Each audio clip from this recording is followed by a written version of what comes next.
Hello out there, You got everyone. Good evening, afternoon, whatever time zone you're in, and welcome to another episode of Live with Mz.KIR.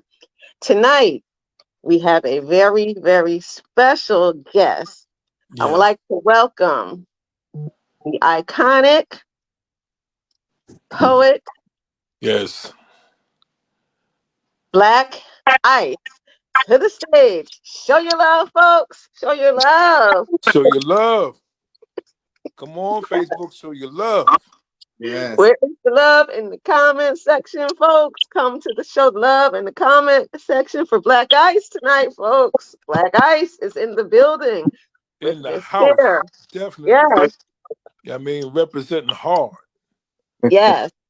And Yeah. my co-host tonight will be North Philly's finest, and my other co-host will be Poessence Spoken Word. So show your love to my co-host as well for tonight, who will be joining us. Peace out. I am so excited about tonight, folks. You just don't understand.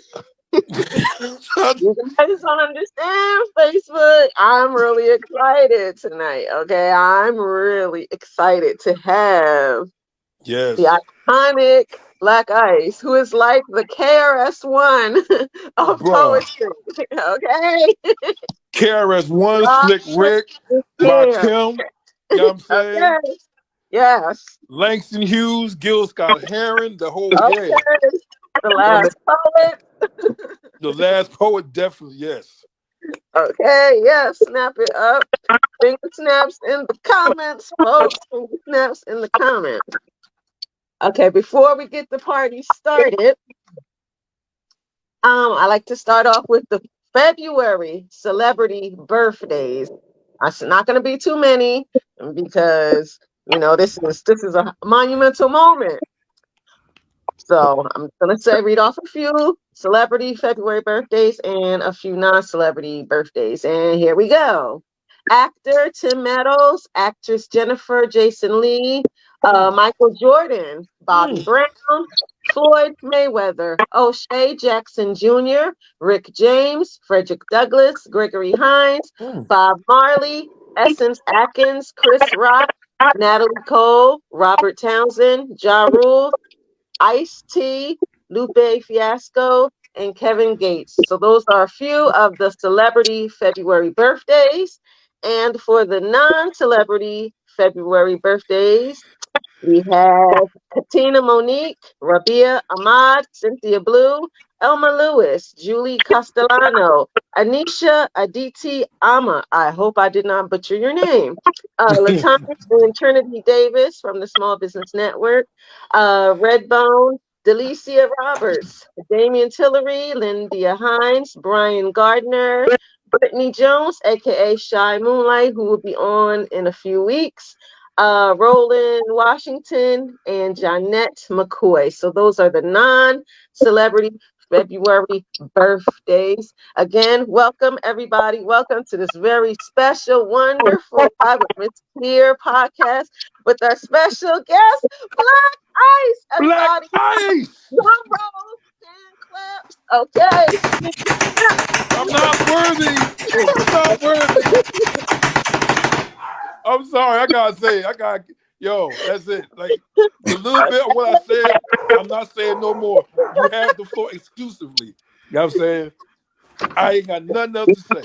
Maybe Salute something, to maybe the two things. poetic That's it. icon. Salute. I mean, definitely. Yes. Whew. I can't. Yeah. Definitely, definitely. Okay. I was gonna say Wakanda forever, but yeah, I mean, I don't know if that'll work. Wakanda forever. Wakanda forever. Wakanda forever. Yes. Whew. Okay. So we're gonna get this party started. Yes, Be breezy with us. Black Ice is in the building. yes. Okay. So Black Ice, my first question for you. When did you first fall in love with poetry? Well, first of all, I want to say thank you. I'm honored to be here. Um, all of you on here, I have respect for you and your contributions to the art genre of poetry and spoken word.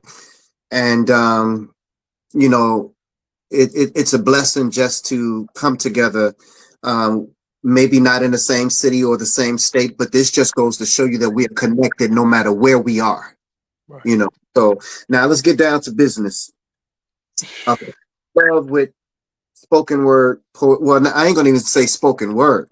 I first fell in love with poetry when my mom brought home this one book, and this book called My Book of Bible Stories. Mm.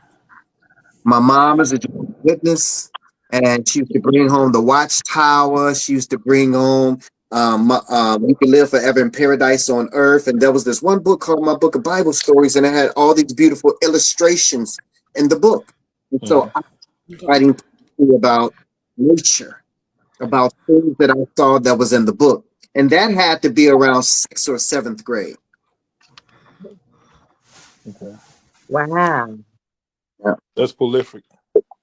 That Yes. is. Really Oh prolific. my goodness. And then, hey, look, something interesting happened in 1985. In Oh, 1985, there was this movie called Crush Groove oh snap. came out. Ozone and Turbo. And when I no, not that one. That was Beat Street. Oh, that's B Street. My bad. Right? Crush Groove was when LL busted into the room with the big radio. Box. Yep. Yep. And for Ron DMC said, there's been a lot of stars on the stage tonight, but I want y'all to know one thing, that this is my mother house. House.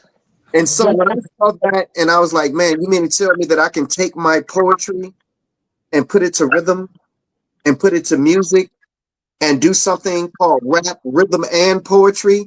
And then it just elevated it to a whole nother level, because now I went from writing the poetry to performing the poetry. Right. Right. Were like my roots. Those were where I got, my real footing and my real grounding. Oh, So that was a okay. game changer for you right there from the start. Absolutely, absolutely.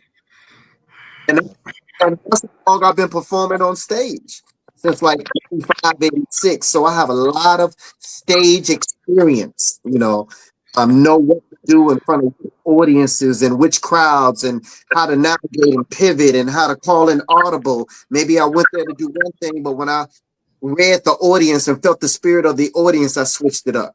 Mm. Hmm. Okay. Wow. Yeah. Oh yeah, I did skip because usually I ask my guests in the beginning to tell them who they are in my Mufasa from the Lion King voice. And everybody should know who you are. But for those who don't, for those who don't, Black Ice, can you tell the audience, for those who don't know, who you are in my Mufasa from the Lion King voice? Yes. So, the best way I can tell you is like this: I am a poet. I breathe life into the words of men with my words. I give the most grounded listener wings to make them fly like birds. I'm a god in the game. Got the fresh air, drink from the flow of this fountain, and you would never thirst. I've been given the power to make the blind see, the deaf hear, the dumb hear with one verse. I'm putting this game on my shoulders like Atlas. I took a step down just to take king status. Who you know that came in the game and changed the whole scene? Who you know that took four mortal men and made them all kings? I've been called the boy wonder. And I'll Robin, your boy so cold, I'm still in the weatherman's thunder. I'm sick with these skills. And I've been listening to these watered down poets so long that I've developed gills. My career so vertical. And I got so many poet soldiers beside me that we be like that Verizon commercial. Can you hear me now? The only thing you understand, y'all, I've been tested, lyrically invested in. I've been nailed to the cross, crossed out, but failure for me is not an option. I'm not opting out. I'm in it to win. This life has a way of purging you, mentally discouraging you. But I'm just a servant sent here to serve you, although some of you have said to me, the nerve of you. Feels like with the weight of this spoken word world on my shoulders, obstacles, these rocks, then turn to boulders. But I stay lifted, young, black, and gifted, taking this spoken word to another gear, shifted, and I'm on cruise control. I was told never let them see me sweat or lose control. But I stay so smooth that they can't even get next to me. I'm like that Texas tea. I should change my name from Black Ice to Black Gold because I got that Midas touch. I know how to turn a minus to a plus. Plus, I got a plan. And as cool as I am, I still got fans. Test me. I give you credit though, you bringing out the best in me. The perfect blend of talent, intelligence, and sexy. And for what I'm about to say, I hope they don't think no less of me. But see, some of these cats can be so critical. Like everything we write gotta be lyrical. And some of them were content with performing on stage. No, man, I'm performing miracles.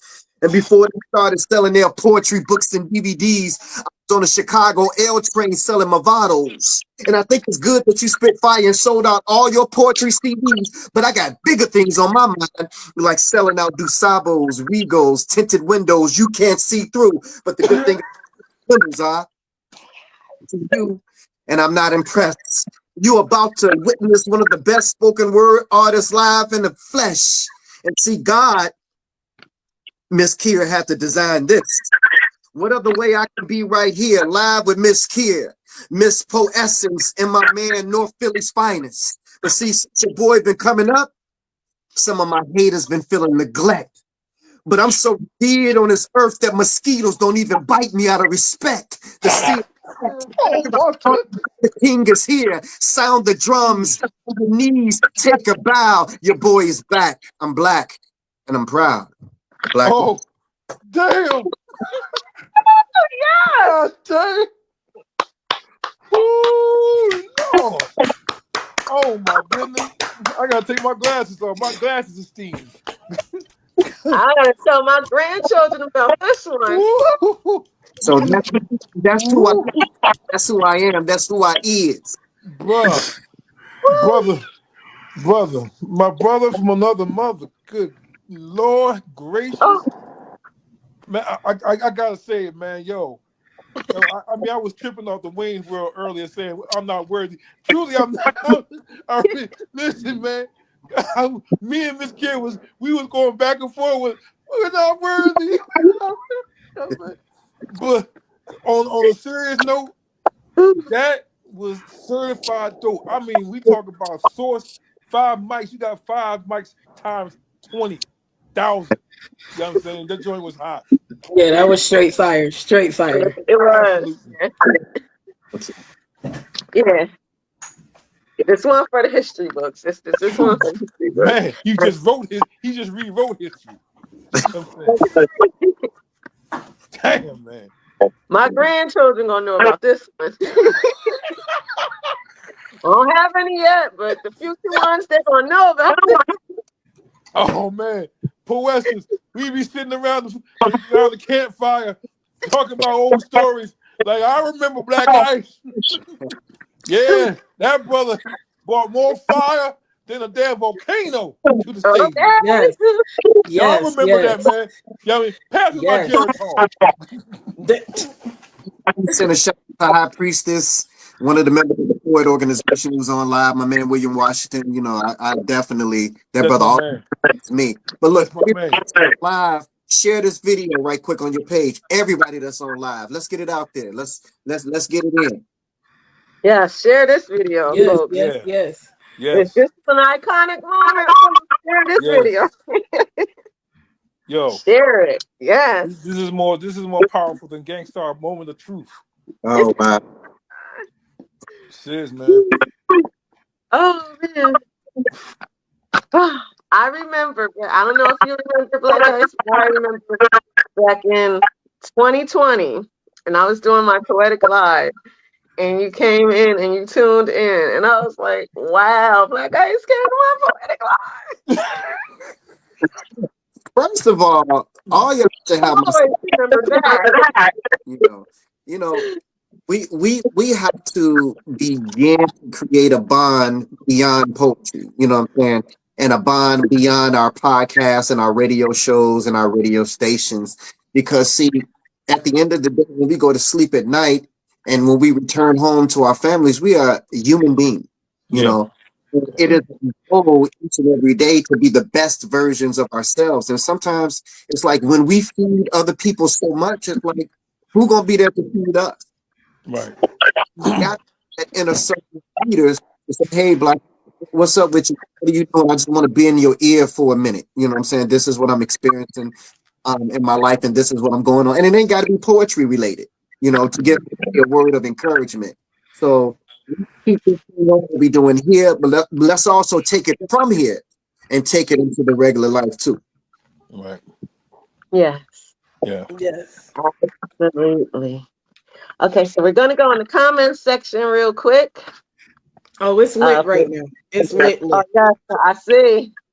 Teresa Hazeleye said, "Hey everyone." Shout outs to Teresa Hazeleye and Genevieve Powell. Did the Okay. emoji. William Washington says, Chi-Town legendary man poet. Genevieve Powell said, legend. Gladys Moore Bryce of the Small Business Network said, hello, Mz.KIR co-host and guest. Poesin said, happy born day to everyone birthed in February. Gladys Moore Bryce did the drums. Naya Coney, poet representing. Hope I didn't butcher your name either. Stephanie Seeger said, wow. Naya Coney said, you better spit, sir, with 4 fire emojis. 4 You bringing snap. it. Poessence said 1, 2, 3, 4, 5, 6, 7, 8, 9, 10, 11, 12 fire. William Washington said fire flowing indeed. Yeah. Gladys Moore Bryce did I guess that's the fire, no, not the fire, the bomb emojis. Teresa Hazel Eyes did 4 snaps. And also, Naya said, let's go. Stephanie Yeah. Seeger said, Black Power. Gladys Moore Bryce said, yes, that was fire. They said, Mr. Black Ice with fire emojis. And she also said, Black Ice got me with my pen in my hand. Quentin Washington said, one love, my brother, from another 100.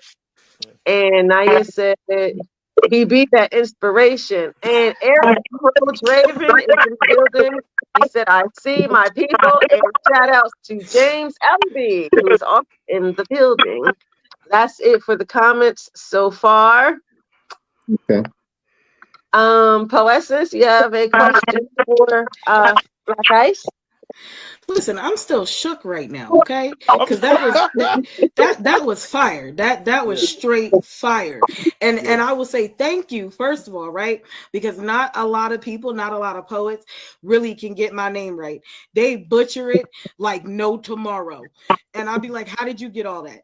But you managed to not only just say it right, but you put it in a whole flow. Like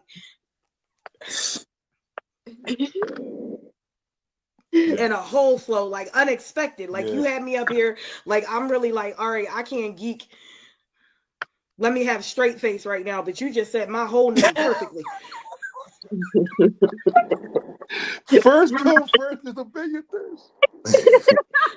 Listen, I ain't even gotta say nothing. Like he said it for me. Like from now on, that's it. That's it. When you ask me to spit, I'ma just be like Black Ice. That's it. Oh man, listen. If that ain't props, I don't know how to stop. Man, for Facts. real. Facts. Yeah. Yeah. That's it's definite like mad props, and I appreciate and I thank you for that. So we were talking about knowing the scene, knowing reading the room. When you go into a set, being who you are and knowing, everybody knowing who you are. When you go into a set and you're ready to do I don't know, 2-3 pieces, 4, because you are Black Ice, at what point do you realize like the poems or the pieces that I picked aren't right for this set? Is it something that you gauge in the beginning, or like by the time you get on? Well, there's a couple of things that I teach in artist development. And I teach that words are spirit because you can't see them unless you write them down. But when you're speaking, they have a way of making you cry, making you angry, making you happy, by these sounds that come out of your mouth in the form of words. So not only our word spirit, but sound is spirit as well. So when you walk into a room and you're reading the room and you're saying that, hey, this crowd is kind of chatty, they like to talk a lot. So now in my own mind, I'm thinking like, how can I shift the spirit in the room to get their attention to make them focus on what I'm about to say? Now, if there's a DJ, I'll ask the DJ, well, play some neo soul because that's also a spirit. It calms down a little bit to receive. Now, if you're playing hip hop and you playing some, you know what I'm saying, some stuff like that, what we bring in may be deep and it don't match to that hip hop. You know what I'm saying?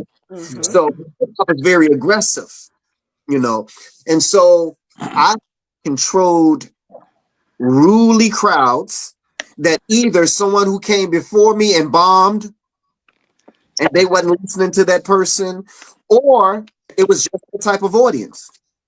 Now I'm finna give y'all the game right now. You know what I came on stage and I did? I said, let's have one moment of silence for everybody that we lost in 2024, and a mom, a sister, a brother, whatever. Let's just have one moment of silence. Everybody respects the deceased. And so once I got that moment of silence and everybody started telling everybody to shh and everything like that, I hit them with whatever I was going to hit them with. Of course, this is Black History Month. And so we can go that route. Coming up in a week or so, it's Valentine's Day, so you can go that route. Or you can go spiritual, or you can go testimonial, or you can go, you know what I'm saying, many different ways, but it just depends on the age of the audience, depends on the mood of the audience, and you can lead them in the direction that you want to go in, but first you got to kind of match their energy first. And so these are the type of things that I teach, especially when I'm going into colleges and when I'm going into schools. Mainly I'm dealing with people who are, old enough to be a child of mine, or either younger than a child of mine if I'm in college or high school. And so what appeals to them is very different than what it had appealed to my generation. But one thing that catches everybody is lyricism. Catching the lyricism, saying that, hey, I might be unk, but I can still get with your glamour. You know what I'm saying? And that's the way I try to do it.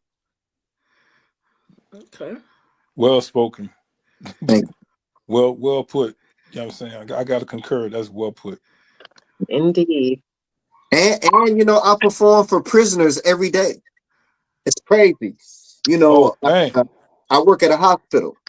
Okay. And a patient advocate. So my job is to go into the rooms and talk to the patients and say, hey, look, you need anything? Has the staff been treating you okay? So there was this young man today, he kind of frowned up every time I come into his room. But the last time I went, I asked him, did he need anything? He was like, yeah, I want some graham crackers. I was like, cool, I got you. I'm coming back. I'm making that doorway, that little entryway for me to get to him. So I was like, you remember me from yesterday? He said, yeah, man, I appreciate you. I said, what you like to do? I said, you MC, you spit? He was like, yeah. I was like, let me hear something. And he was like, man, I freestyle. I was like, you want me to do something first? So I did something for him first, and he was smiling and everything. It was unexpected. And then he spit something for me. But for that one moment, at that one time, I was able to take him to a place where his mind got off of being a prisoner and in the hospital. Right. You show them empathy. Absolutely. No, true empathy. Yeah, That's dope. it is. That's just beyond words, bro. Appreciate that. Yeah. Ooh. North Philly, do you have any questions for Black guys? Well, I ain't gonna start off when I'm not worthy. I'm not worthy. Well, but I can really relate, bro, to what you were saying. I wanted to ask you, like, you know, being as experienced as you are as a poet, um, reading the crowd, you know what I mean, feeling the atmosphere in the room, and seeing people's reactions and how how they're interacting with each other. What comes to that pivotal moment when you see all these things going on around you? Just like you said, how you started off. I mean, telling everybody, let's have a moment of silence, which caught their attention, and then you just went boom. So once you get to that point of like going into, the journey that you're about to take them on, Right. you know what I'm saying? What type of feeling are you hoping to invoke, depending on what you're saying in your content matter? Well, everyone wants to see themselves, right? Mhm. So Yes. if I took a screenshot right now and talked it to each and every one of you all, seeing Black Ice would be cool, but you would want to see how you look. Mhm. Everybody wants to see themselves in the picture, and if they don't see themselves in the picture, they're not as interested. This Right. is why we couldn't get to our children when it came to education. This is why we couldn't get to our children another way because they didn't see themselves. But soon as Schoolhouse Rock came on, I'm just a bill Yeah. sitting on Capitol Hill. Yeah. Or I'm saying now we started singing lyrics and learning songs and even the ABCs, right? Yeah. First heard those things by A, B, C, D, E, F, G. So it was something attached to the learning that kind of Mm-hmm. caught attention.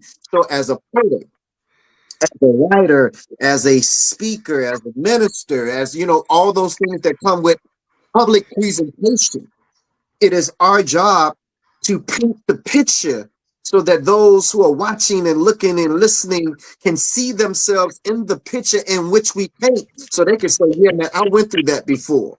Right. Or understand how it feels. Or, yeah, I lost the person too. Or, Right. yeah, I suffered a breakup from somebody before. Or I'm dealing with issues that I'm still trying to overcome. Here's somebody on that's pouring Right. out their heart. Here's Yep. somebody on stage that's literally shedding tears when they performing. Here's somebody who who has been broken. And I understand what it's like to be broken, but you can't have a breakthrough without being broken. Phew. So Tell it. we want people to have breakthroughs. But in order to have a breakthrough, you first must admit that you are broken.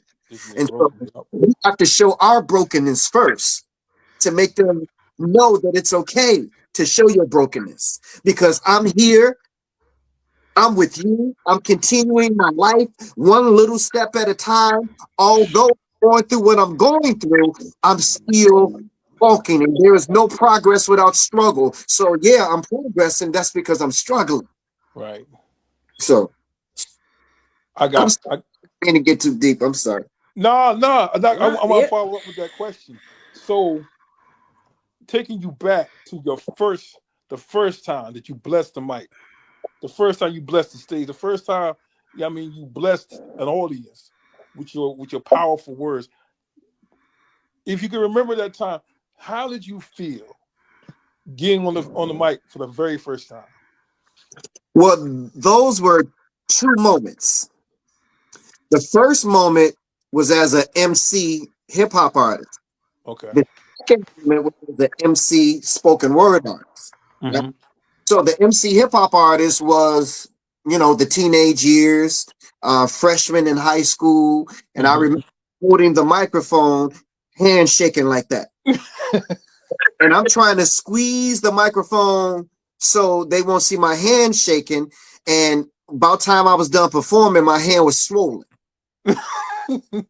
from Okay. the microphone. But I left so much of an impression on my high school classmates that till this day, if you talk to someone that went to Simeon High School, by the way, which is where Derrick Rose went, and Okay.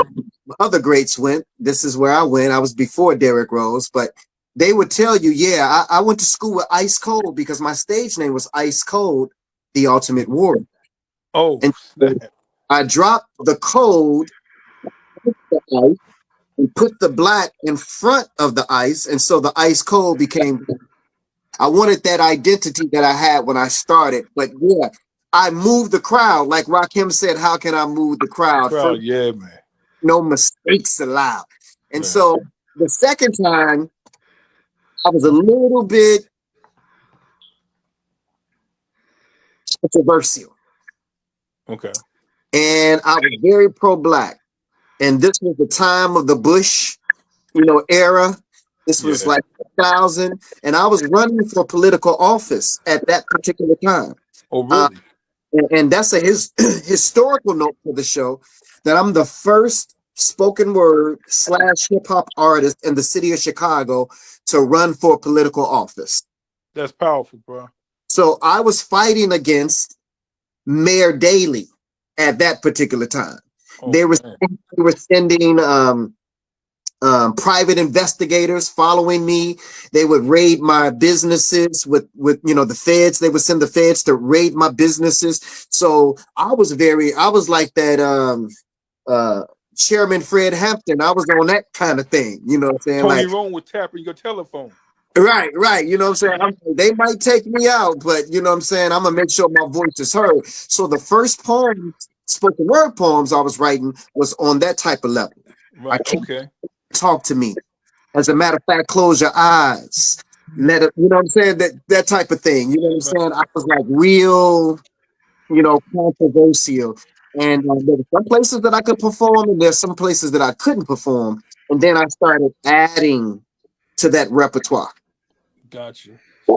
So when you was in that space, man, like you were saying, like that was a very in depth view of who you are and what you went through, your experiences. So did those type of experiences did they really influence you greater as you progress in your career as a poet? Yeah, I call myself a spoken word life artist. And that's what I write about. I write about my life and I write about my experiences and the things that I have experiences, from the perspective um, that I have experienced them from. And so you're going to hear some things from me that you're not going to hear from nobody else. And you're going to say, "Man, you never heard nobody do a poem on that before." You know what I'm Right. saying? Because that's my, personal experiences. So again, when I was getting my stores raided, when I was being followed by private investigators, and I just want to show you a picture. This was when I was running for political office right here. Oh man. Oh damn. Right. Wow. That was is I was running for Chicago alderman, and he was running for state senator at the oh time. my goodness. You was up there with Barack. I was out there with Barack before the president, you know what I'm saying? Before he had got up there really high, and so, man, God has blessed me to be in some places with some powerful people. And I am just completely honored. I don't think, too much of myself from the perspective of as compared to other people, because God, everybody with their own special gifts to bring to the table. I am just one of the finger in the hand that once we come together, then we could change the world. Powerful. Mm, Powerful, man. yeah. Okay, we're gonna go back to the comments while we let that marinate. Okay, so Naya Coney said, "Black Ice, I want to be just like you." Denise Ellaby said he's right on point about lyricism. I've been doing spoken word about 25 years. I like to catch the younger ground with some out of this world wordplay, then take them where I want. Naya said that I'm new to the performance of poetry. I'm learning how to attract the crowd and how to read the room and people. James also said he is right on that point about lyricism. I like to hit. Oh, I read that one. Oh, wait. He's right on point about the lyricism. I like to hit the younger crowd with wordplay to start off, then take them where I want them to go once I get their ear. Black Ice dropping jewels.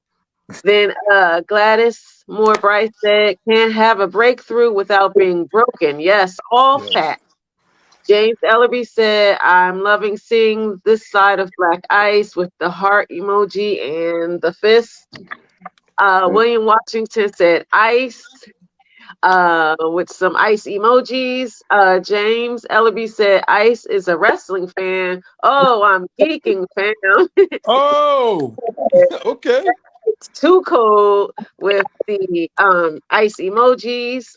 William Washington said, try to silence the messenger. And William Washington said, question, is he more lyricist or rhymer? Okay. Oh, that's a question for me. Yes. You know, those two words are like cousins of each other. You know, and let me add another word to that. Let me add the word wordplay. Okay, because you can be a lyricist and not do as much wordplay. With the metaphors and the similes and everything like that.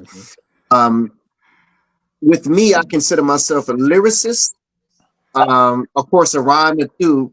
But when it comes to the wordplay, you may not see me do as much wordplay, maybe as some of the other younger, spoken word artists, or some folks that was really into, writing the wordplay and those type of things, because I'm really telling stories, you know, stories of experiences that I went through, and the way that they are written makes them lyrical, but may not be as much wordplay as they are lyrical. And like Brother William Washington said, rhyming. Hmm. Okay, which brings me to my next question for you. Yes. Um, who are your favorites in poetry and in hip hop, and why? Right. So that's an interesting question. Um, because one of my favorite poets um, was Prince Rogers Nelson. Wow. When I used to read his albums and the lyrics on his albums, and then when he wrote Adore, you know, until the end of time, I'll be there for you. You know what I'm saying? Yeah. Love 2 weeks, 2 week, to define. Truly, I adore you. And you know what I'm saying? I was very heavily into the R&B singers and what they were saying. Dream Boy, y'all might not even remember him or of him. But in the time, which actually their stuff was written by Prince. Didn't know Prince. that. Yeah, Prince is the one who produced and wrote and played and a lot of stuff. You got Jimmy Jam them with this stuff, but they had to do what he said. They were under contract with him. He's the one who designed them and everything. And what's the guy name? Alexander O'Neal used to be the lead singer of the time. Yeah, yeah, Most drunk.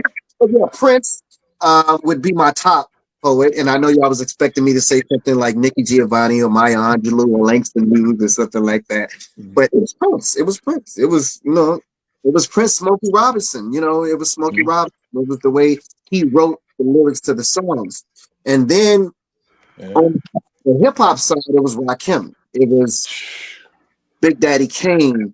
It was what's my man name? He was with the Juice Crew too. Cool G. Cool G Rap. Cool G. It was Cool G Rap, and I'm talking about way before Nas, way before Biggie, way before Jigga. You know what I'm saying? These are the cats that I grew up listening to. Cool G Rap, Kane, Rakim, Stop Bugging. Said dig 'em, I never dug 'em. He couldn't follow the leader long enough, so I drug him. Man, come on. You know what I'm saying? Ridiculous. That stuff made me want, and I still might listen to some Rakim today when I'm writing, depending on what I'm writing. Yeah. Listen to him, inspiration. So Those would be my top two. You know, of course, there are many more, but those would be my top two. Yeah. Okay. My next question is, how do you equate poetry to hip hop? Poetry is the mother. Poetry is the tree. Hip hop is one of the branches of the tree. Spoken word is another branch of the tree, but the root and the tree is poetry. Rap is rhythm and poetry. And like I said earlier, every spoken word artist is a poet, but every poet is not a spoken word artist, which really means that every poet is not a performer. But Mm. every performing poet is a poet. True. Very interesting. True facts. Yes. While we're on that topic, can you do another poem for us? Yes. Please. Yes, please. Well, I'm not shy, you know. All right, cool. Here we go. Black Earth's digging in the crates. Oh, he digging in the crates. Let me download. We're gonna go here. Let me give you my testimony. Mm. Um, and just to set it up real quick, I lost my firstborn son at the age of 15 to osteosarcoma cancer. He was diagnosed at 13, and we did the chemotherapy, we did the surgeries and all that stuff like that, but we lost him September the 3rd, 2008. And I was angry with God. I was like, all these people you had to choose from, you couldn't choose the rapist, you couldn't choose, you know, people shooting up our community and everything. You had to choose my 15-year-old son. So we wasn't on speaker terms for a minute. So the name of the poem is called Ego, which means easing God out. Mm. Hey, God, where you at? I've been looking for you. Seems like you've been avoiding me or something. And I've been searching for you for years with no answer, just anticipation. And I've been going through this transformation. But every time I call on you, God,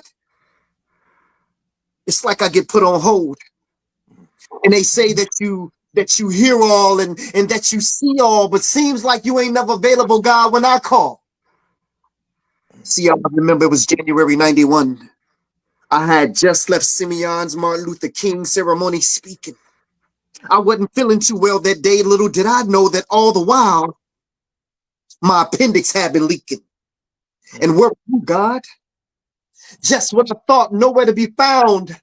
And if it wasn't for my son's mother convincing me to go to St. Bernard's Hospital that night, Black Ice wouldn't be here alive with Mz.KIR right now. And where were you at, God, that morning when I went to work and when I got to 123rd and Kenzie right by the cemetery, this lady ran the light. The last thing I saw Philly's finest was headlights. A three-car collision that damn near took my life. But where were you, God? And where was God when my mother was stricken with cervical cancer? She's been going to the Kingdom Hall, serving him since before I was born, and we both called on you, and you still didn't answer. Come on, God, this is my mother. Tell me how you treat all your sons and your daughters. And where were you at, God, that day my son died? I sat there at the University of Chicago and I watched him come back twice. You could have intervened. You could have saved his life, but where were you, God? And where were you at, God, when... Okay, my son, I've heard enough.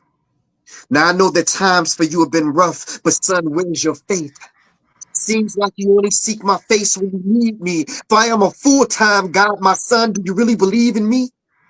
Well, if so, then you would know that I am the creator of the universe. All that you see from the heights of heaven to what you have discovered beneath the earth. See, I am the God of Abraham, Isaac, and Jacob. I am the God of Moses, Lot, and David.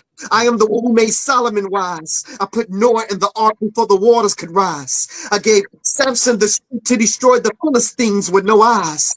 I am that smooth stone that David slung that smote Goliath in the head. The cracks that crumble the walls of Jericho, the same one that rose Lazarus from the dead. I am the blood of the lamb of the doorpost that kept the children of Israel safe from harm. Even the staff in Moses' right arm, and he gave me the power to split the Red Sea in half. Shall I go on? I said, please forgive me, Father. Already have. But like Jonah, you've been running from your mission.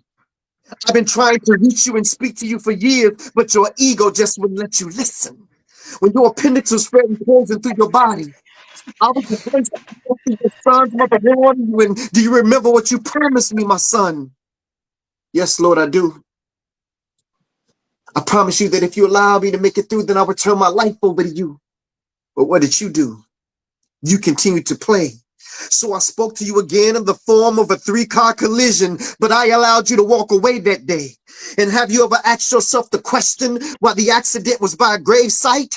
I was showing you that the road that you were traveling on ended at the cemetery if you didn't change your life. But you still didn't listen.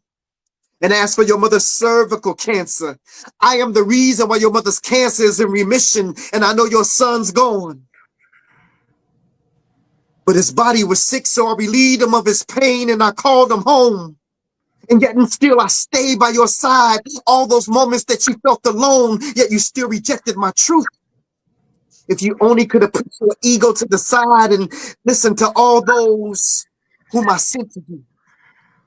Did you mean to tell me what all the while I was waiting to hear from you? You were sending me messages through all those whom I rejected?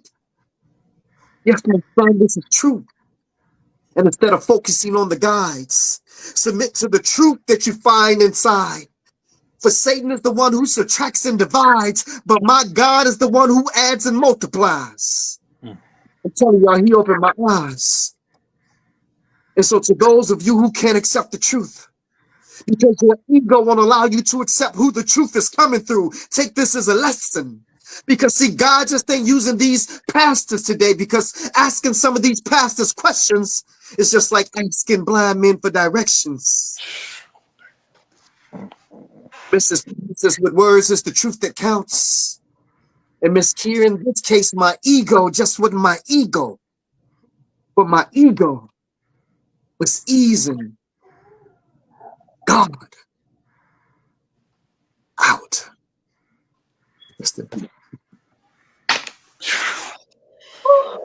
Woo. It's mic drops in the comments. Where are the mic Just and the fire emojis and the heart in the comments? I need a moment. I need a moment, mm. man. That really hit home. Whew. Whew. Mm. Yo, that I let me be the first to say, like, when I lost my wife in, I think Mz.KIR, I lost my wife in 2020 to cancer. And when you said them words, man, that hit me, man. That like I was saying earlier about invoking that from somebody, man. Yeah, I felt that. Thank you. Absolutely powerful, man. You blessed, bro. You blessed. Thank you, brother. Absolutely. Whew. Man. I'll drink some water, man. If I had room to run, okay, because that was a word, that was a testimony, that was everything. It truly, like, I felt that. I identified with that. In my own personal experiences, I felt that. Yeah. Truly powerful. Yes, indeed. Yeah. Tremendous. Reminds me of the song by DMX, "Ready to Meet Him." So as you were saying that, I was thinking about the DMX song and how powerful that song was, and just your poem.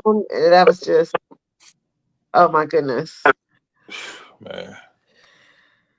that was extremely powerful. Unbelievable. I'm unbelievable, man. Just your words, man, it just went here, then it went here, then it went here, then it went there. The It's an ebb and emotional flow roller is coaster. incomparable, bro. Mm-hmm. These are the type of Yeah. these are the type of songs I wish I never had to write. You know, the only way for me to deal with the pain is to release it. And poetry is one of the things that saved my life when it came to dealing with the loss of my son. Yeah. Yeah, it's one of the things that saved my life. Yeah. It was touching. It was moving, sentimental. I, Yeah. I, I heard the anger towards God. I heard you coming back. I heard God shooting back at you, and it was just you. Like I said, man, when I say you took me there, I was there. I was there, bro. Yeah. I totally relate to everything you said. And that's why, yeah, I mean, like I said, the ebb and flow was just like this, just like this. Yes. That true conversation that you're having with God, that true battle, like it's not often that one can put words together like that, and to invoke such feeling and emotion with every word that you spoke. Like I felt that. I felt that so many different moments of everything that you were saying. I can reflect and remember in different parts and times of my life where I say, God, like, I'm calling you. You said Trying come, to get your and attention. I'm Yeah. here, and I'm not seeing nothing. Hmm. And being so caught up in that moment of your trauma, of your turmoil, that you don't see that the flowers are still blooming. You don't see that he still sets the sun on you. You don't see that the people around you are pouring into you, and that he's sending people to just hold you up in physical form while he builds you up on the inside. Just whew. Sure. So the crazy thing about it was Whew. the whole process. I had a blank spot. You know, when you experience trauma, you know, in your childhood, sometimes you suppress those memories and those Yeah. thoughts. Yeah. And so I remember coming home from Jamaica, performing in Jamaica on a plane, and it just hit me. I'm like, when I was 15 years old, I had got my 14-year-old girlfriend pregnant. And her mom, you know, of course, made her get an abortion. You know, I mean, it was, you know, she didn't want to, she felt like she was doing the best thing to not mess up her life, you know, at that particular time.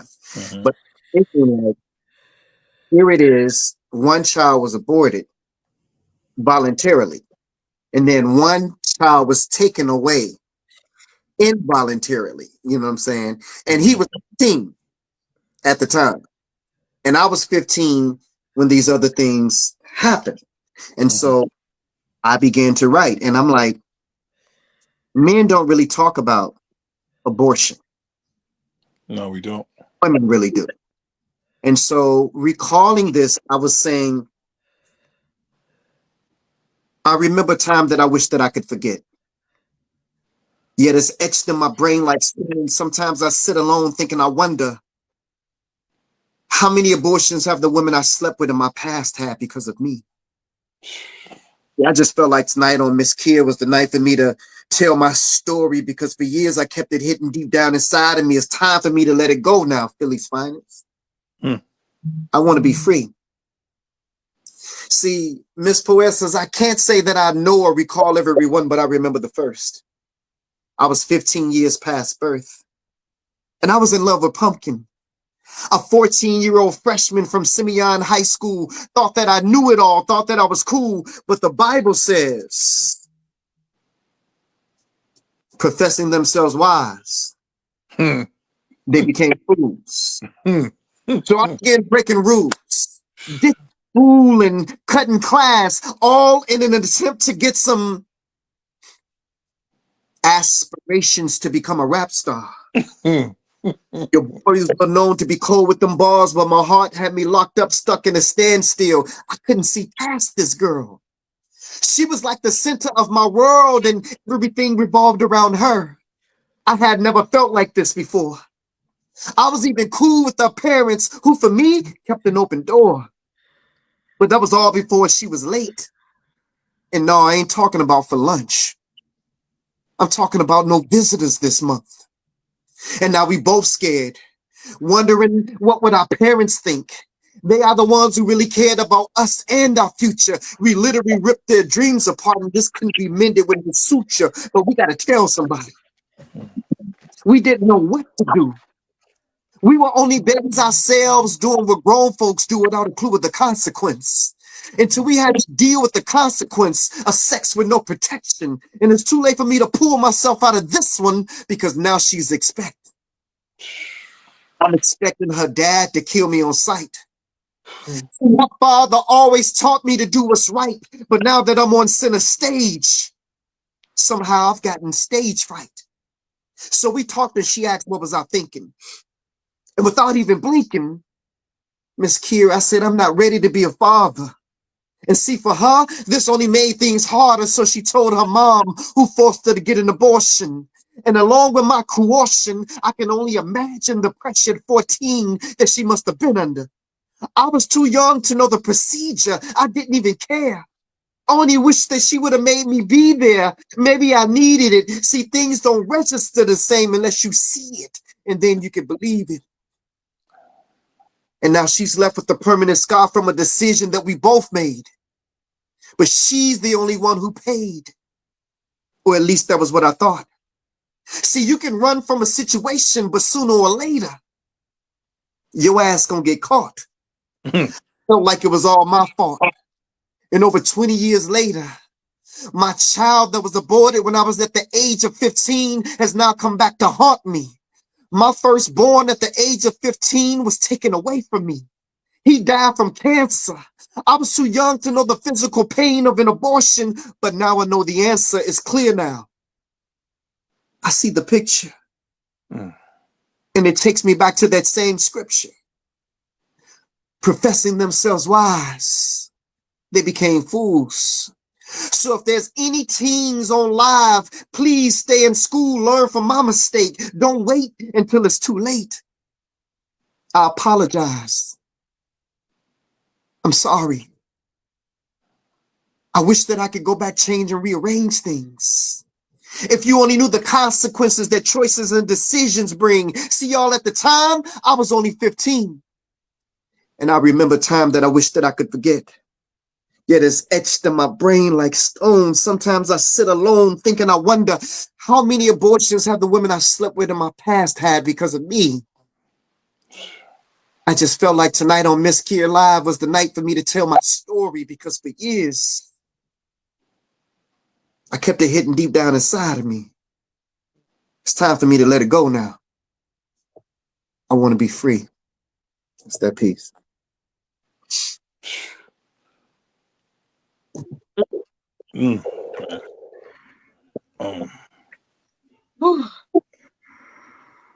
Mind blowing. Yeah.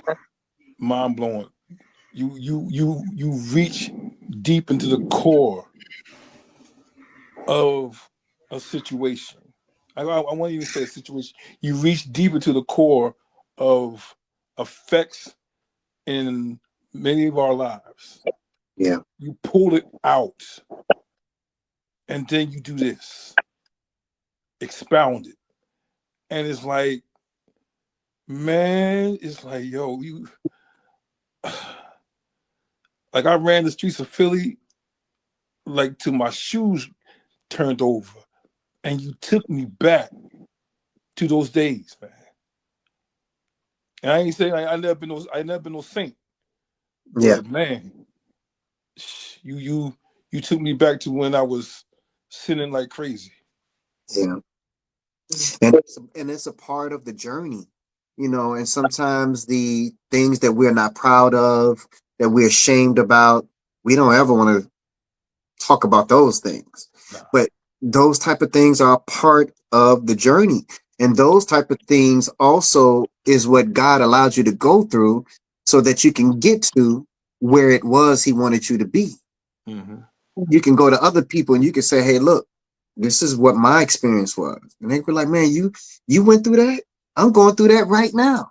How did you get through it? How did you, you know what I'm saying? And then we're able to pour into somebody else and say, hey, look, I'm a walking, living, breathing example of someone who is dealing with past trauma, past hurt, and get up every morning and go about my day and do the things that I, and if I could do it, you could do it too. Right. Right. They got to pull themselves up by their own bootstraps. That's right. Seeking God first, and all things will come to you. That's right. Whichever way you, I mean, not downing somebody else's belief. Believe what you want to believe, but like the scriptures say, my house will serve the Lord. That's right. That's right. I ain't mean to bring the energy down, y'all. I just had to get those things out. That's a part of the journey. Whew. That joint was just man.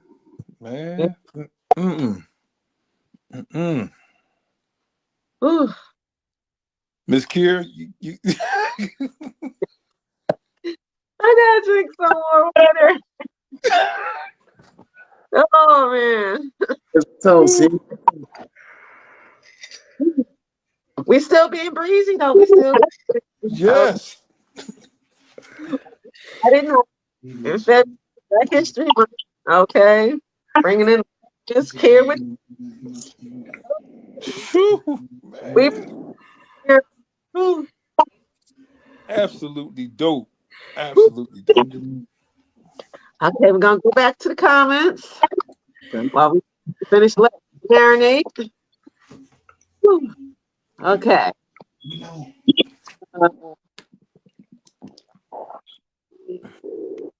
Okay, Teresa Hazel says snap snap with the prayer emoji, heart, sad face. James Ellaby said, let the church say amen. Bam. Naya, the strong emoji, fire emoji, strong emoji, fire emoji, strong emoji, emoji, strong emoji, fire emoji. Stephanie Seeger said, word is power. Teresa Hazel said, very emotional poem. I felt it as well, brought tears to my eyes. Nia said, his power and his words. Gladys Moore said, mic drop. All of the trials, God was with you throughout everything. Ella said, you different, brother. You know, stay different, man. Please stay different. Heart emoji, prayer emoji. Naya said that was heavy. I lost my big mouth cancer. You got me crying. William Washington said, powerful spoken. Crow Draven said, I expect nothing less. William Washington said, fire hotter than black ice. Stephanie Seeger said, no word fire. Naya said, sheesh, just deep. I can relate. Gladys said, what a show and top tier guest. Teresa Hazel said, powerful podcast. And James Ellerby said, the poem I share that I am ashamed to share have always turned into poems that young people come to me, thank me for, and finally talking about it. So that's all for the comments thus far. Whew. Nothing but love. None of my heavenly voice. I got oh man. hey, Mz.KIR was like at first she was like, you know, Black Ice, I'm gonna have 4 or 5 guests on with you, and you know, she didn't think that I could handle a whole show by myself. Philly Spot. She at first she didn't think I could. No, I'm just messing with you, Mz.KIR. I know it. She's like, what? I was like, nah, I need some time to really, you know what I'm saying, to do this thing. I was like, let's, you know, give me a slot by myself. I was like, Yo, We got some things that we could talk about. We could fill that time. Yeah, absolutely, man. Absolutely. Like you just like I was telling Mz.KIR, I may say a few things for questions, but after that, man, yo, yeah, just go, Yeah. just go. Yes, sir. Well, it is Black History Month. We've got to do something for Black History Month. Ain't no question, ain't no question about that. To do something for Black History Month. That Uh, that But Yeah. just the way you bring it, man, like you know what I mean. It's just your words are powerful. And as you said in the very beginning, that words are powerful. They can either they can make or break people, man. And it's a spirit, and it moves people to feel where you're coming from, and they can identify with certain things that you're saying. That what makes it so poignant. And it's like is man, like it makes your heart start doing like this coming out your chest, man. Mhm. Yeah. Yeah. Whew. Ah, time is going by so fast. My goodness. Mhm. No, Phil, you have a question. Okay. My, we hearing a little bit of feedback. Are you on Yeah. there twice, Miss Kier? I, s- no. I see you two On times. maybe I log out again. Um, while I'm doing for Philly, um, please let us question for him. What'd you say? Wait a minute. I can hear it's like you're chopping up a little bit.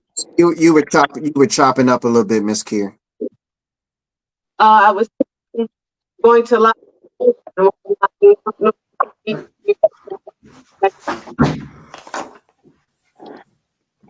I, wait a minute. Couldn't hear. She may have to go out and come back. Okay, wait a minute. I'm gonna go Yeah. out. Okay. No, not you. You good. And Miss Kier may have to go out and come back in. Okay.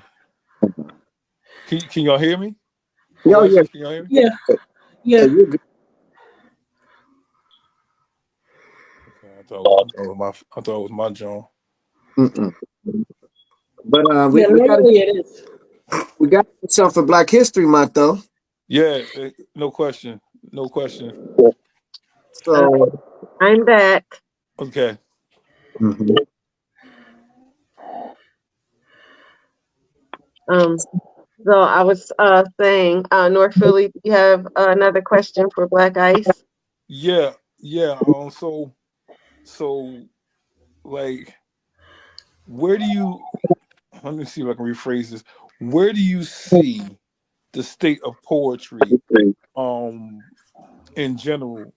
You know what I mean, as far as not just black poetry, but just poetry, like the poetry scene totally. Because like I said, man, you gotta come out to Philly, man, because Philly got some spots. You know what I'm Mhm. saying? Um we got voices in power.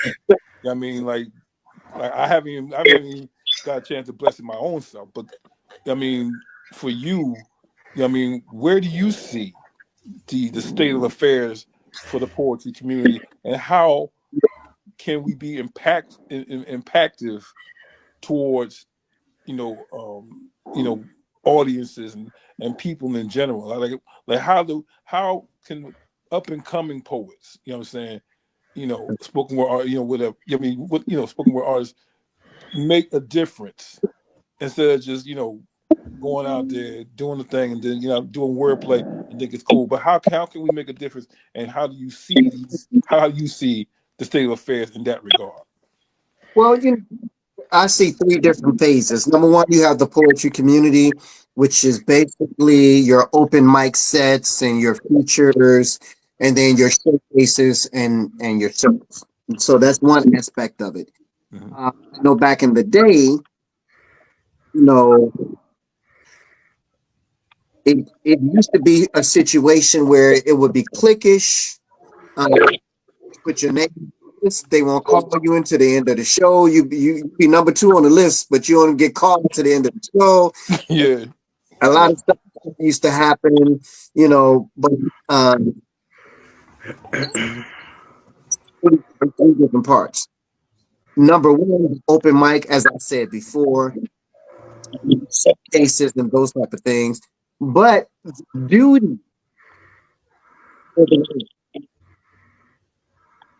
is what I'm most about, the activism work, the mentorship work.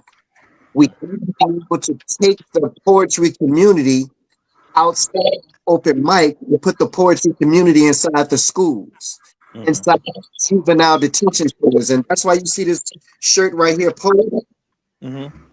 Founded this organization in 1990. We are artists, activists. So we go to schools and we go to prisons and we do mentorship programs and we go into the community and we can save lives. Our motto is changing the world, one heart, one mind, one verse at a time. Right. And one of the things that I pressed upon the members of the organization is just vanity for hand and finger snaps and the oohs and the ahs. Are we doing this to really try to make an impactful difference, in somebody's life Right. or community? So that's the second phase. The third phase is, think about it, not trying to contain what we love so much and the box that we put in. So here in Chicago, I was renting out movie theaters and I was renting out uh,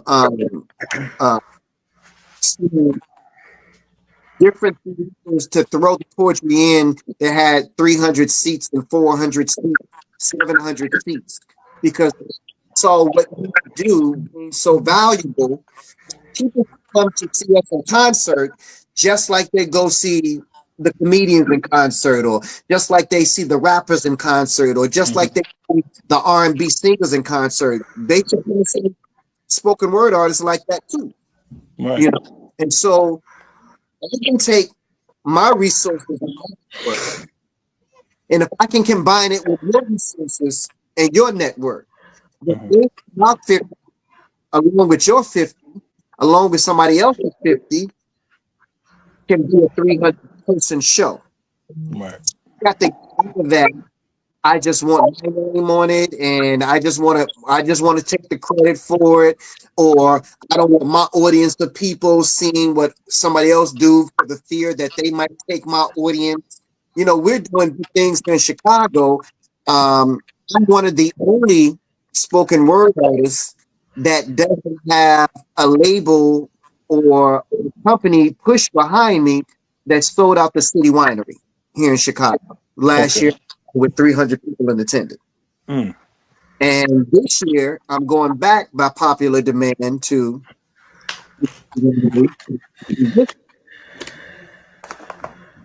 other artists with me as well, to give them an opportunity. Tight. This is the same thing that Howard Hewitt, that Eric Benet, that other artists when they come to Chicago.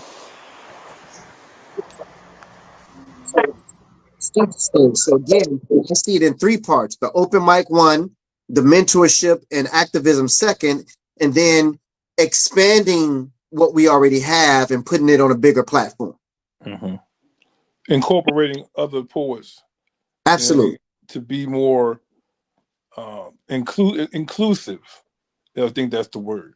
And the unity. So, I'm the CEO of the National Spoken Word Awards and the National Spoken Word Fest. So we are coming up on our 9th annual National Spoken Word Awards. And so this is the platform that I created 9 years ago. We don't have a Grammys. We don't have, you know what I'm saying? So the National Spoken Word Awards fit a void of something that we did not have. And I'm talking about, a void where, you get, trophy. You know what I'm saying? National Spoken Word Awards, winning best radio or online TV and, things of that sort. I'm talking about just like just like the Grammys. You know what I'm saying? Mm-hmm. This is the only thing that we have currently right now. We got slams, but Okay. this is the National Spoken Word Award, which is, and for those who are out there watching, looking, and listening, go and like the official National Spoken Word Award group page on Facebook, because if we don't support it, then how can it continue to exist? Yeah. And you know, it's for the benefit of the community. Yeah. It's just like Mz.KIR with the writer's block. Like, it's like the unification of our community expound. I truly believe it expands outside of just the poetry community, just like you were saying. I mean, reaching deep into the grassroots community and uplifting, empowering, and showing them what we're capable of doing, and the change that's capable of happening. And by you doing that, man, it's just is And it just goes beyond words. Are stupendous, bro. takes a lot of money. You know what I'm saying? I come out of my pocket with thousands of dollars, you know, to have a festival, you know, where Mm-hmm. people from all over the country. And sometimes outside it, we've had people flying from Canada and Jamaica here to Chicago for the national. And it's always Labor Day weekend. So we Mm-hmm. have 3-day weekend. We got the open mic meet and greet on Friday. We got the National Spoken Word Festival on Saturday. And then we have the National Spoken Word Awards on Sunday. And nominations always open up the April 1st, the first day of National Poetry Month. That's when nominations open up. So you Mm-hmm. get to nominate people for a month and a half, and then you get to vote for people for, you know, like a month and a half. You know what I'm Okay. saying? And it's strictly based on what your peers vote for. You know, I have no dog in the game or anything like that. Everything is electronic, and I show the results. Not only who won and the amount of votes that they got, but the amount of votes that the second place and the third place person had. So everybody can full transparency. You Okay. know, I pick and choose and who I want to be the winners in these categories. The fans and the supporters and the peers are voting who they want to vote for, and that's who's winning. So Yeah. that's tight. It's just empowerment and uplifting and motivating the community to gyrate towards something more positively charged. And I think that's what we really need right now. And I gotta salute you again, bro. Your efforts is effortless. Like, it's just it's taking me back. Like, man, you're incomparable by yourself. Thank you. Yes. Yeah. And we're coming to the end of a wonderful broadcast. Black Eyes, can you do another poem for us, please? Yeah, trying to think what direction I want to go in now. I'm gonna let you guys choose what direction y'all want me to go in. What direction? I know it. um, Oh man, I don't know. I know. Listen, it's what I say like this. Whatever you want to do, man. Listen, you got this. Right? Okay. I'm telling you, Mz.KIR, for essence. Yeah, pretty Listen, much. Yeah. I don't Let, know. I'll tell you what. Me, Let me whatever. let me do this real quick. Let me close out with two real quick. Okay. Okay. All right. So a lot of people, you know, really don't know about Chicago, and so let me just tell you about my city, Chicago. Chicago. We had over 600 murders last year. Do your math, that's almost double the days there are in a year mothers fear their babies not making it home from school. Unemployed brothers ain't got time to look for a job, but got time to be on Facebook, Instagram, and Twitter acting a fool. And these gangs out here ain't following no rules. They ain't got no structure, but they knew exactly what they were doing when they denied parole for Jeff Ford and Larry Hoover.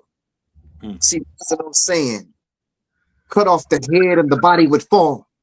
Let this be a lesson to all y'all. And I'm a part of some of these Chicago artists who boast of the world on how their lyrics be so cold. And some of them would get right on stage and talk about how God saved their soul. But won't get out here and go to none of these schools or get out here in none of these streets to even try to save just one soul. The church, oh, y'all didn't hear me. I said in the church, if you're really there to help save lives, then let me make a proposal. If the church you're kin ain't involved in community affairs to help save lives, then damn it, stop paying your tithes. And as for the Black Lives Matter movement, you didn't think I was going to let you off the hook, did you? I believe that Black Lives Matter, but when are Black lives going to matter to Black people? March in the hood like you do downtown. Shut down some of these gas stations and liquor stores that have become breeding grounds for our babies to get shot down like you do those businesses on Black Friday downtown Chicago. Home of the future world champion Chicago Sky. Home of the monsters of the Midway. Pubs. The Michael Jordan and the Chicago. Shit. See, I think y'all understand. What's going down in Chicago has always been about lane, and I recognize the hustle. But did you ever notice that as soon as they tore the projects down, the crime rate in Chicago doubled? It forced these gangs to go live where those gangs live. Let them kill one another. So what if an innocent baby gets killed? We'll go to the funeral and send flowers to the mother. In the meantime, let the land on the south side and the west side become devalued. And ain't no scholar, but in our communities right now, they're selling vacant land for just $1. Damn. That the projects used to stand on, they're gonna build retail spaces and condos. And while we addicted to Facebook, Instagram, and X, and our babies are addicted to nachos and cheese, little baby Chucky say cheese. So what if you're a boy, shake your booty for the camera? Please. Chicago. 600 murders last year. We all have a responsibility to come out of the nightclub and get in these streets. Come out of the four walls of the church and get in these streets. Off of your social media soapbox and get in these streets. We all like to talk the talk, and we love for our voices to be heard. But when are you going to realize it's your actions that speaks louder than your words? Oh, that's that thing.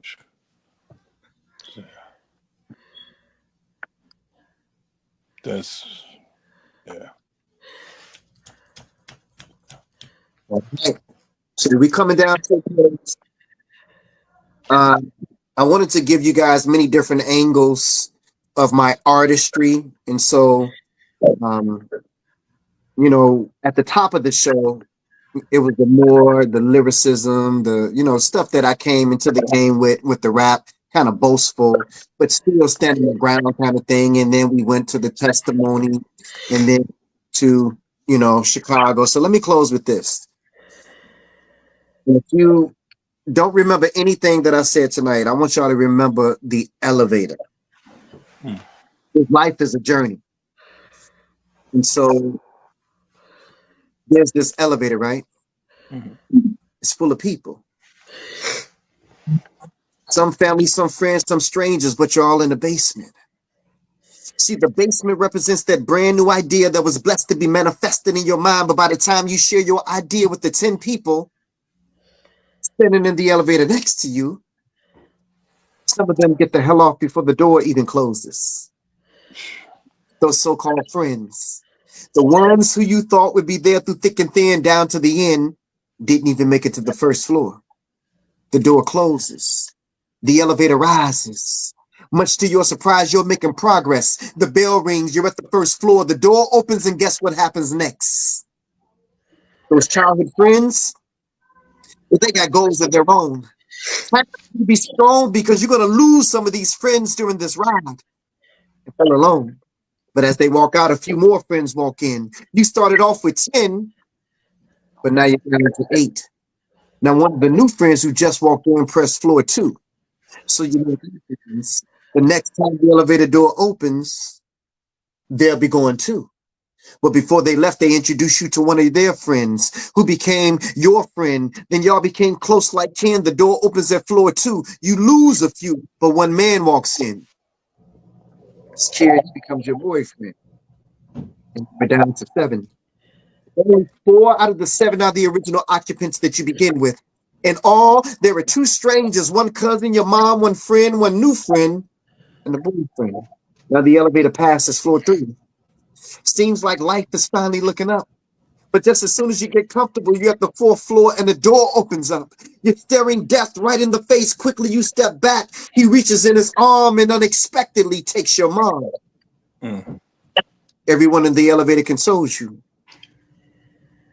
But Miss Poessence, this takes an emotional toll on you and your relationship.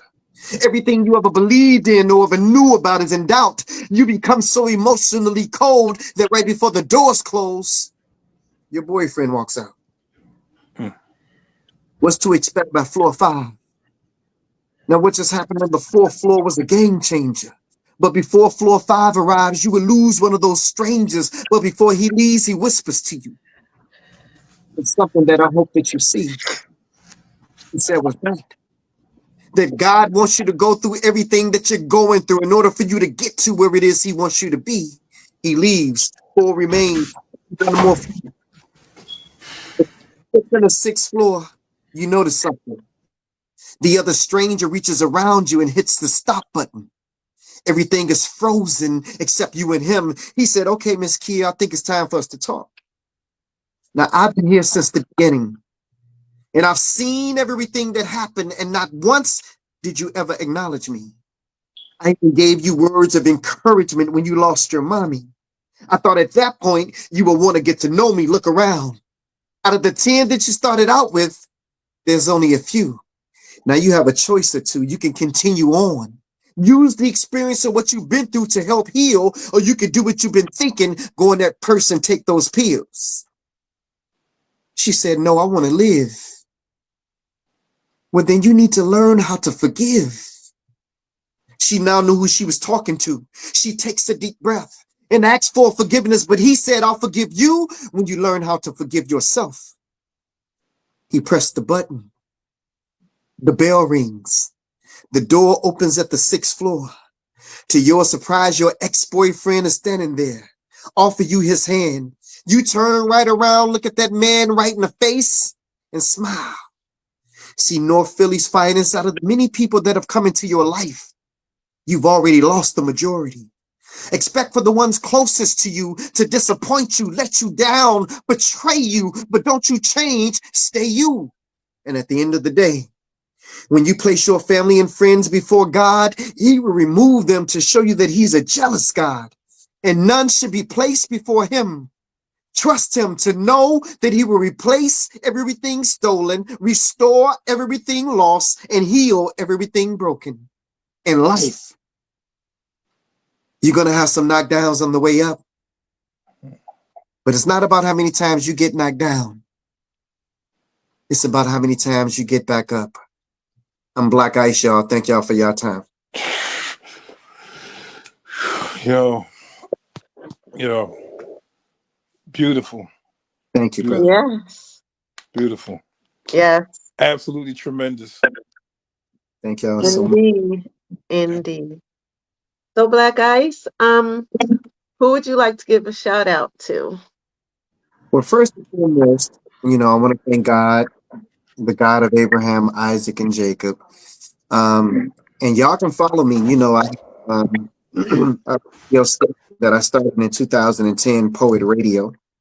And on Monday we have an open mic night, for poetry. But Tuesday I teach Bible class on Poet Radio. Wednesday we have Wordsmith Wednesday, and we have verses where we break down the verses in people poems. And Thursday we have Talk Your Ish. And so I want to thank God first and foremost. I want to thank my wife, Blaq Isis. I want to thank the Poet family, because it is the support of the Poet family that if I didn't have Poet family, which we are in Ghana, which I'll be leaving for Ghana on Tuesday. We're in Jamaica. We're in Canada. We're all throughout the United States. We have chapters of the organization, and you know, my goal is to, when I'm no longer here, to leave something behind so that other people can benefit from it. So Yep. that's what the National Spoken Word Awards are about. That's what Poet Radio is about. You notice it's not called Black Ice Radio. It's called Poet Radio. Right. Voices behind the on Monday is not about Black Ice this, you know what I'm saying? Because it's not about me, it's about the movement and it's about the people. So I want to leave behind so future generations can benefit from it. This is a picture of the members in the Poet organization. And I have to add some new members because we just got some new members in the Poet organization. But and I want to thank you all, for putting this platform together to give me an opportunity to, be showcased and be featured, because I'm always showcasing other people and featuring other people. And so I'm taking a step back a lot of times, but to be able to be featured and to be able to be on a platform where I can show people about Black Ice, the individual, and Black Ice, the man, and Black Ice, the human being, in addition to Black Ice, the poet. Yeah. Mm. Yeah. Yeah. That's. Well, I want to thank you for coming on. This was awesome, epic. I don't even have any more words. Like Thanks. Thank you. And Awesome, tremendous, stupendous, yeah. amazing. And I want to A thank my blessing. wonderful co-hosts tonight, Poessence and North Philly. You guys, y'all rock. Y'all be Thank rolling with me. And look, No, y'all, I'm like, Poessence, I need you to co-host. You there. this is album 30 right here. I got 32 albums under my belt. This is album 30. And this is called Insurrection. This is the conscious side of myself. And so go to the website. I got books available. I'm bringing out a new book in April called My Poetry Book of Bible Stories. you. It'll I'll be check that. poetic stories of the Bible stories. And so blackice.com, Blaq is BLAQ, believe in the Lord, ask questions. Ice is intelligent, creative, and extraordinary. So blackice.com, BLAQICE.com. I'll see y'all, and I'll see y'all soon. Ooh, yes. North Philly. I'm coming to Philly. Yes, you got to bless us with your presence, brother.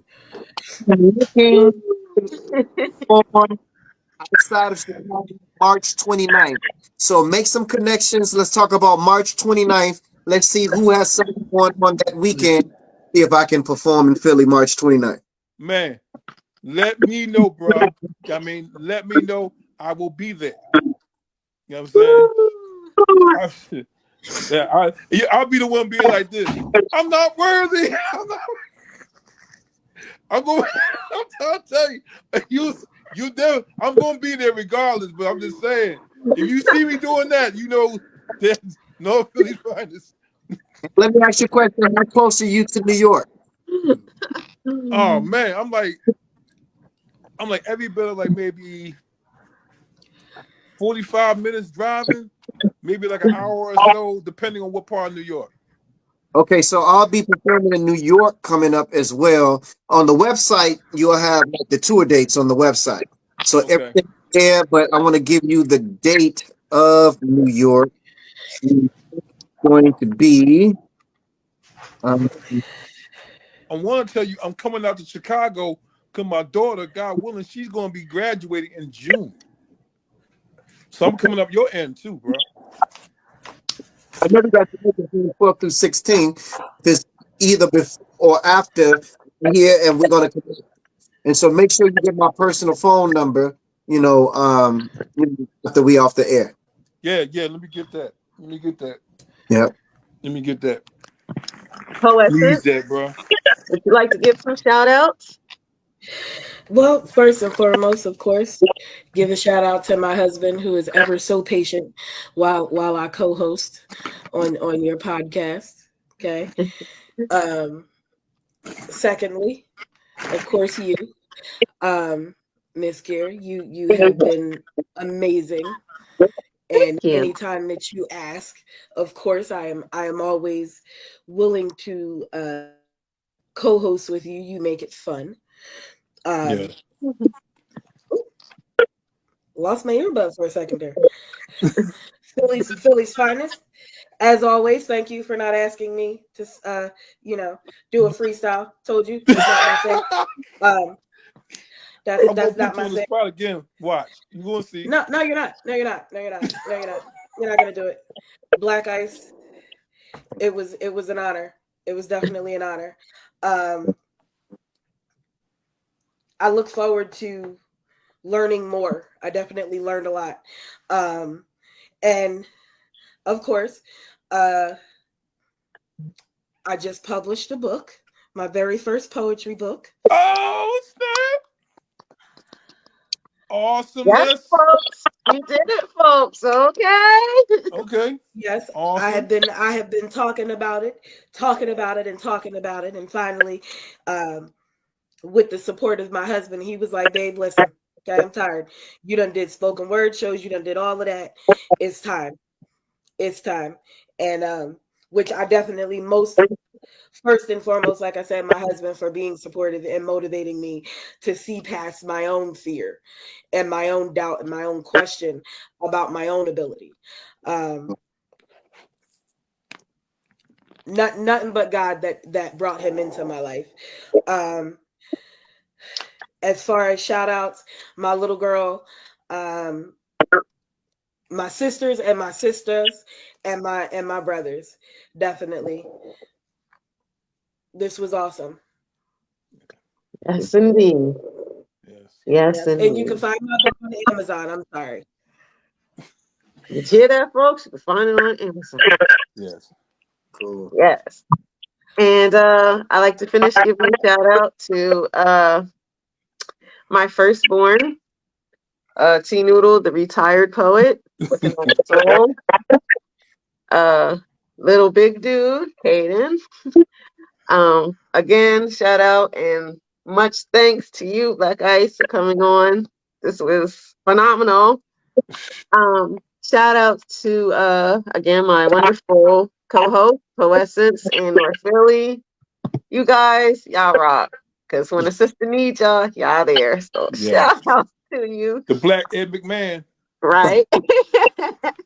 Yes. um, shout outs to the viewers, Teresa Hazel Eyes, Naya Coney, James Ellerby, Stephanie Seegers, Theonita Wright. Let's see who else. Um, Eric Crow Jr. Oh, um, okay, with the feedback here. And everybody who's watching, for those who are going to watch later, please type in Oh. hashtag replay and please share this wonderful podcast. Oh, anyway, this is Tanisha. Okay. Okay. Let's try that again. Okay, this is Tanisha, aka Mz.KIR, also known as Topra. Next week, our guest is going to be spoken word artist Shice from Philly. Yes. And Oh, okay. Yeah. My man. remember to be breezy, live, laugh, love. Have a great weekend. Thank you for tuning in to this monumental, epic episode of Live with Mz.KIR. And remember, edges matter. Don't let nobody tell you edges don't matter. They matter, okay? Absolutely. Edges matter just like breeziness. And with that being said, love, peace, hair grease, soul, and edges. See you next week, folks. Good night. Peace.